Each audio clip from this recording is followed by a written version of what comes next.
Hello everyone, I hope you are doing well. और हमने पिछली वीडियो में क्या देखा था, पब्लिक क्लाउड देखा था। पब्लिक क्लाउड क्या होता है इसको मैंने अच्छे से एग्जांपल के थ्रू समझाया था, जिससे कि आप आपकी सारी लाइफ उसको ध्यान में रख सकते हो। मान लो एक बार रेस्टोरेंट है, वहां पे कोई भी आके खाना खा सकता है, तो दैट इज पब्लिक क्लाउड। और एक कैंटीन है स्कूल के अंदर, वहां पे स्कूल के बच्चे या स्कूल का स्टाफ भी खाना खा सकता है, तो वो क्या है, दैट इज प्राइवेट क्लाउड। ऐसे सिंपल है। हमने पिछली वीडियोस में प्राइवेट क्लाउड देखा था, फिर हमने पब्लिक क्लाउड देखा। आज उसकी कैरेक्टरिस्टिक्स देख रहे हैं, तो आप नीचे लिंक डिस्क्रिप्शन में प्लेलिस्ट आप जाके सारी वीडियो देख सकते हैं। वहां पे मैंने सारी चीजों को करवाया हुआ है अबाउट प्राइवेट क्लाउड, उसके कैरेक्टरिस्टिक, उसके एडवांटेज डिसएडवांटेज। सो आज देखते हैं हम कैरेक्टरिस्टिक्स ऑफ पब्लिक क्लाउड। तो सबसे पहले है accessibility. Public cloud service are available to anyone with an internet connection. आप जो सर्विस जो पब्लिक क्लाउड है, आप उसको कहीं से भी यूज कर सकते हो।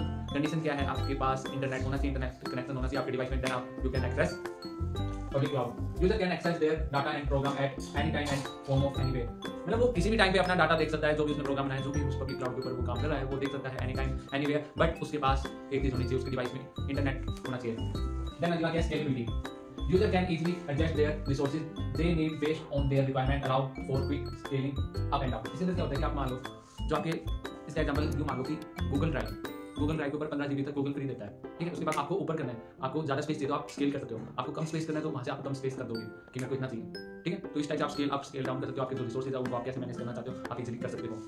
Then shared infrastructure. इसमें शेयर्ड होता है क्योंकि पब्लिक है ना, आप काम पब्लिक में कर रहे हो। Then several user share the infrastructure in public cloud settings. वो सेटिंग्स में वो अपना पब्लिकली जो बहुत सारे यूजर होते हैं, वो अपना इंफ्रास्ट्रक्चर जो है वो काम कर रहे हैं, वो शेयर कर सकते हैं इन पब्लिक क्लाउड सेटिंग्स में।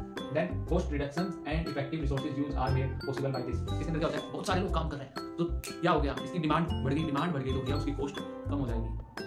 क्योंकि हमें पता है कि कोई चीज लोग ज़्यादा महंगी कर देंगे तो उसका यूज कम हो जाएगा, परंतु उसको सस्टेनेबल बनाने के लिए तो उसकी कॉस्ट सही होती है। That is why public cloud इतना यूज करते हैं, इसके रिसोर्सेज इतने यूज करते हैं। अगला क्या है, चौथा पे पर यूजेज। इसके अंदर कैसे, बस आप जितना ज़्यादा यूज करोगे उतने के ही पैसे देने हैं।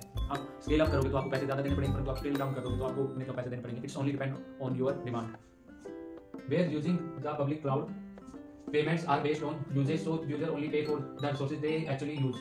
जितना मतलब यूज कर रहा है रिसोर्सेज, जितनी उसकी फंक्शन यूज करो उतने पैसे देने चाहिए, कि ज़्यादा पैसे देने पड़ेंगे। This help optimise cost and eliminate their need for upfront investment. इससे क्या होता है कि ऑप्टिमाइज होती है कॉस्ट, और जो अपफ्रंट इन्वेस्टमेंट होती है वो हट जाती है।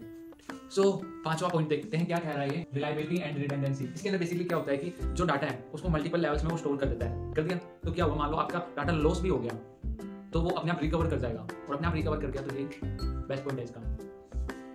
जैसे कि आपको उसके ऊपर अच्छा मतलब वो एडजस्ट तभी अच्छा कर रहा है। It ensure high reliability by implementing redundant system, ठीक है।